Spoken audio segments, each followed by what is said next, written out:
Continuing on with the NRL news, I haven't yet asked you, and we're not going to get bogged down on this today because we've already covered it, but Yep. I would love to know your opinion, Scopey, on, and it's been squashed anyway, but it's something they have to address because there's without doubt it's the number one concussion situation, which is a kickoff.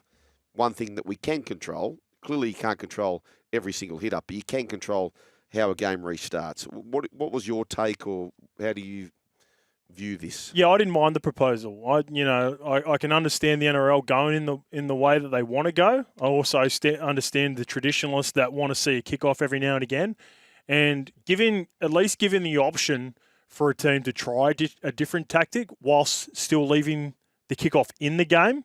I still think there are a number of teams that are going to back themselves regardless. Kick it long, cop the 7 tackles, try to hold that. I was talking about it with Mace. This is my suggestion. If the rule did go forward, I think teams would gamble more on the short kickoff against the better teams. This is where I think the rule. You know how, teams always trying to find whatever rules brought in where they can find an advantage. Because Penrith is so good at rolling the ruck and getting up the field, and Nathan can put it 5 metres in from the touchline, 5 metres out from the goal line. I think teams will chance their arm more against teams like Penrith and Melbourne for a short kickoff. Yeah, for sure. But if you're playing a team that you don't have that amount of respect for, like the champion teams and the grand finalists, then you kick long, you back yourself in a 7-tackle set. So it's the kickoff's still there for the older generation that still want to see some collision, and not only the older generation, probably young players, younger people who watch the game as well.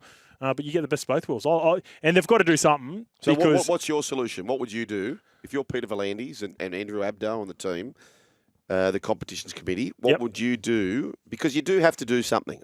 You do have to do something.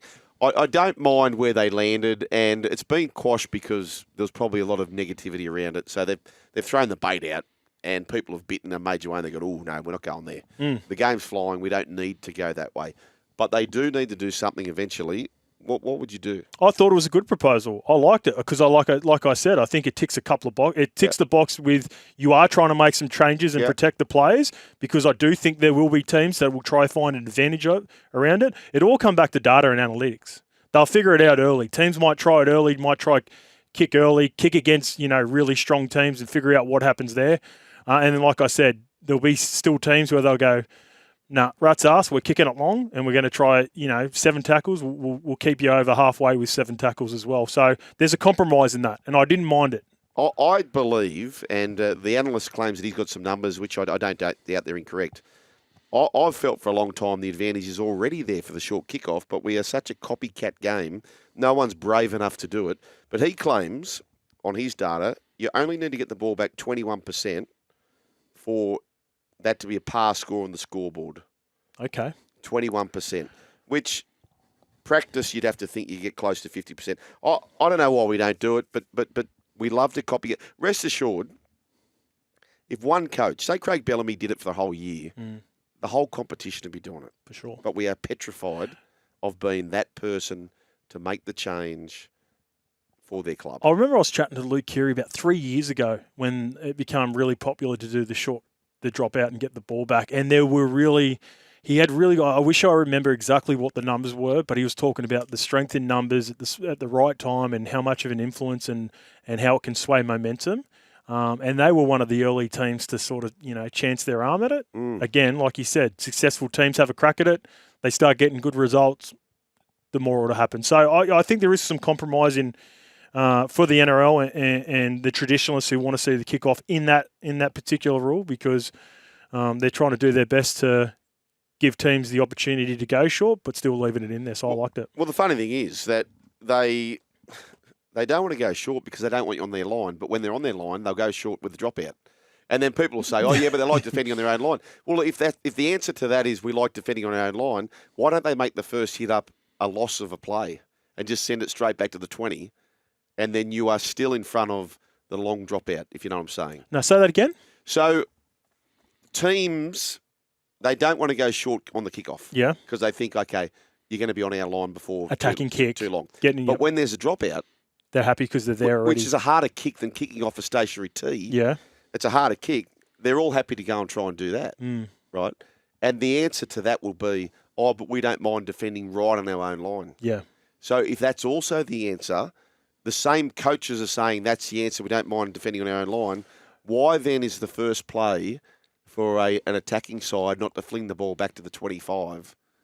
If you're comfortable defending on your own line, why do we then not go back Yeah, I got you. to where they don't want you to be? So throwing it all the way back, bringing them off the line. But if that's your answer, why don't they do that? Okay, yeah, I know where you're going with that. I remember Luke. There was one extra bit that Kez was telling me about it, and he was saying eliminating the 40-metre sprint off a dropout as well, where it's just say teams that have been defending their line for 2 to 3 times, dropout after dropout. You do the short kickoff. They only run 5 metres, so it's like that dropout is front rowers. Some of these front rowers are sprinting, given everything that they got. Yes, they only run 5 metres. An outside back chases it, or a back rower chases it by himself, knocks it back. Everyone gets the rest. If they don't get it, so be it, and then they defend the line. But it's just taking one extra aspect out of a sprint effort, which would fatigue the team. Yeah, so that was another factor as well. Love that. By the way, the Panthers. Injury news around the Panthers. It actually does impact. And I wonder what it does where, say you're a Panthers fan and you're thinking about, I want to go to Vegas this year. But then all of a sudden you hear Nathan Cleary, he's had surgery on his shoulder. Dylan Edwards has done the same. Blaze Talangi's now done the same. That's 3. So now you're starting to think about, okay, who's going to be our team in week 1 in Vegas, or week 1A, as we have called it before. Brad Schneider, Jack Cole, Dane Laurie. Now, I'm at the golf day today, First Point Mortgage Brokers, brain cancer. They're promoting that for the late, great Brett Hollywood Hartley. But one of the dads there, whose son is best mates with Jesse McLean, and he's saying that he came through as a half. Do you remember? Okay. Do you remember Willie McLean? I do. That's the father of Casey McLean and Jesse McLean. I didn't know that. He played a bit of fullback at North Sydney. Yep. Willie McLean.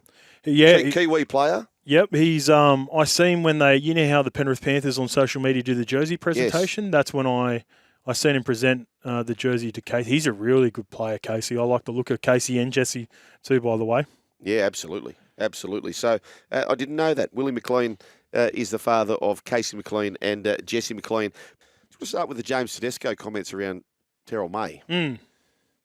What do you make of that? And I don't know that I have the answer to this or have a real strong opinion on it, but James Tedesco is obviously clearly a massive part of the Roosters. He used the term he was surprised. Yep. Should James Tedesco be involved in conversations like this or no, not necessarily? I guess not have it.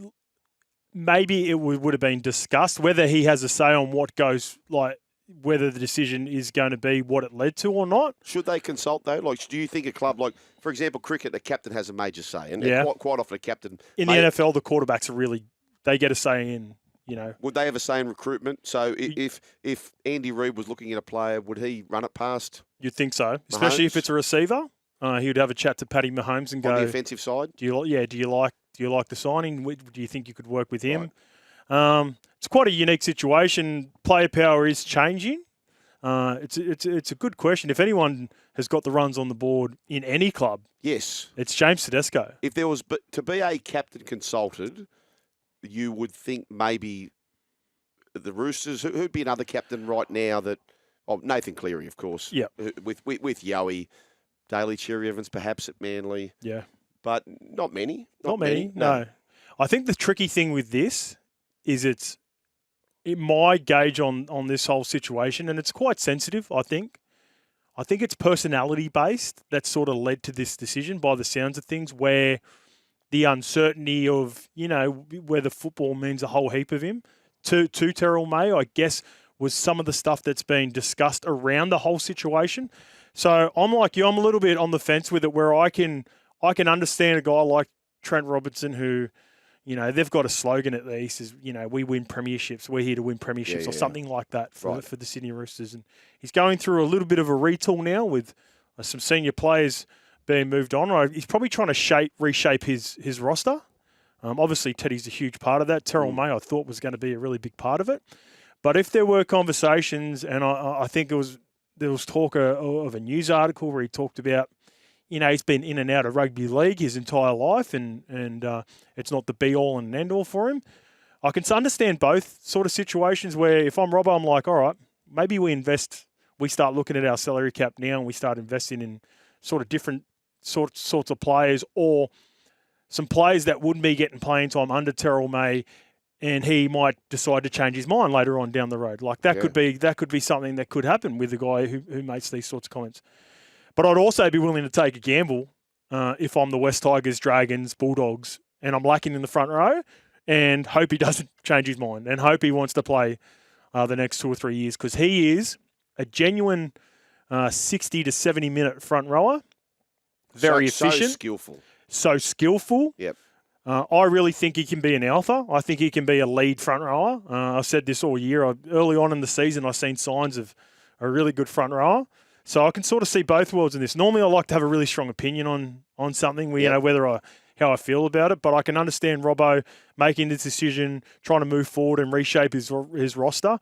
And I can understand teams being really excited about getting the opportunity to work with Terrell May. 2 questions for you, Scope, and we're talking to Justin Horror, who I think is one of the most astute judges in the game. And I don't mean to embarrass you with that, Scope, but I truly believe that. 2 questions which may have the same answer, may have different answers. When I say different answers or same answers, they may collide together. Which club should overpay to get Terrell May? And which club, if you are guiding Terrell May, is the best club for him to go to, considering what the price may be? You could always say Melbourne, you could always say Penrith or whatever, but clearly the price... Those 3 clubs, best club available if I'm the manager of Terrell May would be the Bulldogs. Yes. And if I'm going to overpay... Price and team considered, you're saying the Bulldogs. Depending on the value, depending if the gap's not significantly different, but if in terms of paying overs for him, I'm the Tigers.